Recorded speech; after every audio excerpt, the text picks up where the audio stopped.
انسان کی آدھی خوبصورتی اس کی زبان اور آدھی خوبصورتی اس کی خاموشی میں ہے۔ ہماری کتنی ہی خواہشات میں ہماری ملاقات کا سامان ہوتا ہے، اسی لیے قدرت انہیں پورا نہیں کرتی اور ہم سمجھتے ہیں کہ دعائیں قبول نہیں ہوتی۔ ہمیشہ ہی نہیں رہتے چہرے نقابوں میں، سبھی کردار کھلتے ہیں کہانی ختم ہونے پر۔ دیواروں کے پاس کان ہو یا نہ ہو، فرشتوں کے پاس قلم ضرور ہے۔ فطرت تو کچھ یوں بھی ہے انسان کی، بارش ختم ہو جائے تو چھتری بوجھ لگتی ہے۔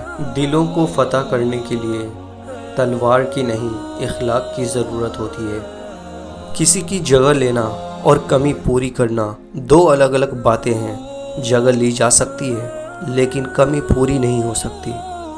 زندگی شروع ہونے میں وقت لگتا ہے لیکن ختم ہونے کو بس ایک لمحہ درکار ہوتا ہے، اور یہ ایک لمحہ کسی ایک کے چلے جانے سے بھی منسلک ہو سکتا ہے۔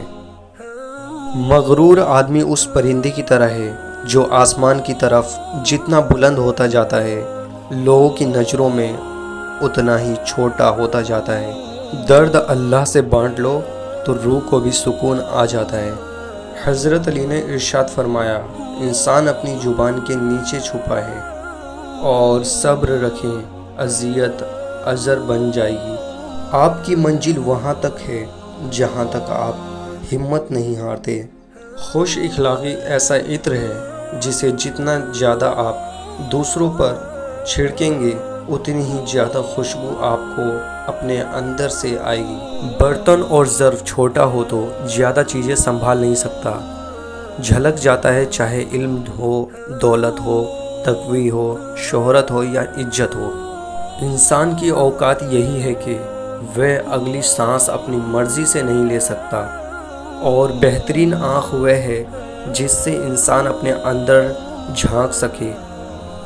امید آدھی زندگی ہے اور مایوسی آدھی موت ہے۔ کچھ لوگوں کو پتہ ہی نہیں چلتا کہ ان کے کچھ فیصلے فاصلوں کا سبب بن جاتا ہے۔ شک کے مقامات کو پہچانو تاکہ تم اسے ذریعے یقین کے مقامات کو پہچان سکو۔ تمہارے نفس کی تربیت کے لیے اتنا ہی کافی ہے کہ تم ان چیزوں سے دوری اختیار کرو جو تمہیں دوسروں میں بری لگتی ہے۔